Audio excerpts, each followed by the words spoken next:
ಮನೆಗೆ ಬೆಳಕು ಕೊಡುವ ದೀಪವಿದು, ನಂದ ದೀಪವೇ ಇದು.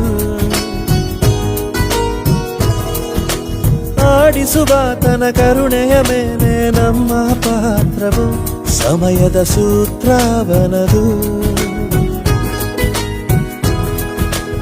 ಒಂದು ಮುತ್ತಿನ ಕಥೆಯ ಹೇಳಿತು ಈ ಬೊಂಬೆ, ಆ ಕಥೆಯಲ್ಲಿದ್ದ ರಾಜನಂಗೆ ನೀನು ಬಂದೆ. ಯೋಗವು ಒಮ್ಮೆ ಬರುವುದು ನಮಗೆ, ಯೋಗ್ಯತೆ ಒಂದೇ ಉಳಿವುದು ಕೊನೆಗೆ. ಸೂರ್ಯನೊಬ್ಬ ಚಂದ್ರನೊಬ್ಬ ರಾಜನೂ ಒಬ್ಬ, ಈ ರಾಜನೂ ಒಬ್ಬ. ಆಡಿಸಿಯೇ ನೋಡು ಬೀಳಿಸಿಯೇ ನೋಡು, ಎಂದು ಸೋಲದು